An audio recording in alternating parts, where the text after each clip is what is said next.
जो पैगाम है उसको पढ़ें, उनकी शायरी को पढ़ें और जितना ज़्यादा हो सके उस पर अमल दरामद करने की कोशिश करें, ताकि जिन्होंने हमारे मुल्क बनाने का एक ख्वाब देखा और उसको पाया तकमील तक पहुँचाने में वो अपना किरदार अदा किया।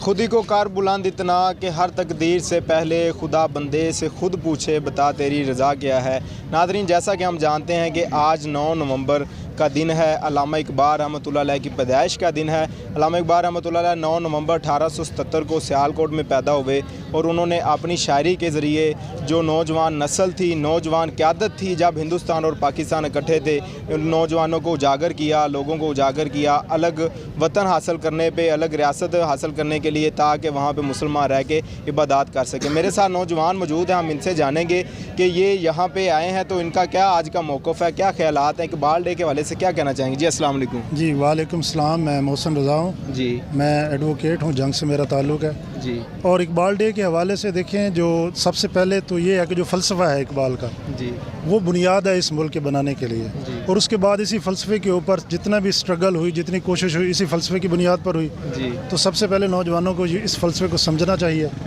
उनके पैगाम को समझना चाहिए,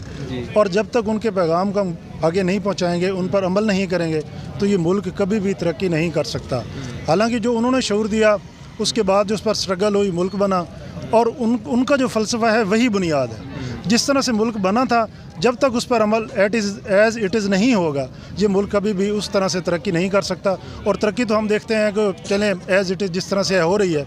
लेकिन जो एक शनाख्त है एज़ ए पाकिस्तानी, जो एज़ ए पाकिस्तानी हमारी जो गैरत है, एज़ ए पाकिस्तानी जो हमारी इज़्ज़त है, ये सारी चीज़ें हमें उस वक्त मिल सकती हैं जब तक उनका फ़लसफ़ा हम उसको अपनी ज़िंदगी में अमली तौर पर बुरूए कार लाएँ। तो मेरी तमाम दोस्तों से, भाइयों से ये गुजारिश है और रिक्वेस्ट भी है कि जहाँ तक मुमकिन हो सके, जिस भी लेवल पर मौजूद हैं, जिस सेक्टर से ताल्लुक़ रखते हैं, जिस फील्ड में काम कर रहे हैं, जितना मुमकिन हो सके इस फ़लसफ़ा के अंदर पेनिट्रेट करने की कोशिश करें, उनकी खिदमात को उजागर करें, उनके जो पैगाम है उसको पढ़ें, उनकी शायरी को पढ़ें, और जितना ज़्यादा हो सके उस पर अमल दरामद करने की कोशिश करें, ताकि जो तरक्की हम देखते हैं ये तो हो रही है, या इससे भी बहुत ऊपर हम चले जाएंगे इंशाअल्लाह, लेकिन जो प्रॉपर एक जो इज़्ज़त और गैरत है जिसका नतीजा वो था, और जो उन्होंने सोच दी थी, वो हमें उसी वक्त मिल सकती है जब उस पर 100% अमल दरामद किया जाए। तो मेरी तो यही गुजारिश होगी, यही मेरा पैगाम होगा कि कोशिश करें कि उन पर जितना ज़्यादा उनका फ़लसफ़ा अमल कर सकें वो किया जाए। अल्लामा इकबाल रहमतुल्लाह अलैह ने शायरी बहुत ज़्यादा की है, और उनकी जितनी भी शायरी अगर आज भी हम पढ़ें तो उसमें बहुत ज़्यादा राज पोशीदा हैं। इस हवाले से क्या कहेंगे। बिल्कुल सही है जी, उनकी जो शायरी है, जो बेसिक उनकी जो सोच है, सबसे बड़ी जो पहलू है उनकी शायरी का, वो ये है कि हमारी जो प्यारी किताब है कुरान मजीद, उसके साथ बहुत ज़्यादा उसका कनेक्शन है, उनके हर शेर का कनेक्शन जो है वो उनके साथ है। तो स्पिरिचुअली, पॉलिटिकली, आप एज आ फ़िलासफ़िकल तरीके से देखें, पोलिटिकली, जिस तनाजुर में भी देखें, उनकी जो शायरी है वो एक वलवला और जोश पैदा करती है, एक एक्साइटमेंट पैदा करती है, और नौजवान को ये लीड करती है कि वो किस तरह से अपनी ज़िंदगी को बेहतर कर सकता है और इस मुल्क की खिदमत करने में अपना किस तरह से रोल अदा कर सकता है। तो उनकी शायरी तो एक कमाल है अपने आप में, एक बहुत ज़्यादा डाइवर्शन है, बहुत ज़्यादा उसमें तनव्वु है, और हर लिहाज से, और सबसे बड़ी बात कि हर उम्र के हर शख्स के लिए है, इसमें कोई दो राय नहीं है कि वो औरत है, मर्द है, बच्चा है, बूढ़ा है, जिस लेवल पर भी वो खड़ा है, उनकी जो शायरी है वो उसके लिए एक मशल नूर की तरह है और एक लाइट हाउस की तरह है कि वो उससे जितनी ज़्यादा गाइडलाइन ले सकता है वो ले और अपनी ज़िंदगी में आगे बढ़ता चला जाए। जी नादरीन, हमारे साथ और नौजवान मौजूद हैं, इनसे जानते हैं कि ये कहाँ से आए हैं और इकबाल डे के हवाले से ये क्या कहना चाहेंगे। जी अस्सलाम वालेकुम। वालेकुम जनाब, बहुत शुक्रिया। मुदस्सिर याद मेरा नाम है, हम जंग से बिलोंग रखते हैं। तो आज हमें यहाँ जो है वो मज़ार इकबाल पर जो हाज़िरी देने की जो है वो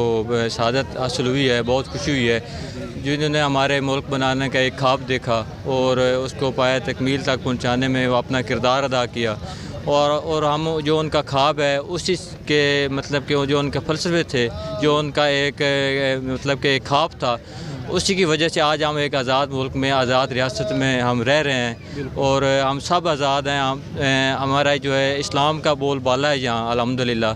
और इंशाअल्लाह जो है हम भी जो उनके अहकामात हैं या उनके जो जिस तरह शायरी से एक पैगाम मिलता है, हम सब उस पर अमल करने चाहिए हमें, और इंशाअल्लाह करने की कोशिश कर रहे हैं। तो ये हमारे लिए एक मसले रहा है उनका, जो भी सारी ज़िंदगी थी या जिस तरह उन्होंने गुजारी है। मैं समझता हूँ कि हम सबको उस पर अमल करना चाहिए, इसी में हमारी कामयाबी है। जी नाज़रीन, ये नौजवान मेरे साथ मौजूद थे, जंग से ये बिलोंग करते हैं। इनका ये कहना है कि अल्लामा इकबाल रहमतुल्लाह अलैह की जो शायरी है, उनका जो फ़लसफ़ा है, अगर आज भी उस पर अमल किया जाए तो हम बहुत ज़्यादा तरक्की कर सकते हैं और हम एक आज़ाद कौम है। और आज जो हम आज़ाद कौम बने हैं, ये सिर्फ़ उनकी बदौलत है, उनकी शायरी की बदौलत है, जो उन्होंने शायरी की और मुसलमानों को उजागर किया। इसी के साथ अपने मेज़बान नासिर हुसैन को इजाज़त दीजिए और देखते रहिए स्मार्ट न्यूज़। अल्लाह निगहबान।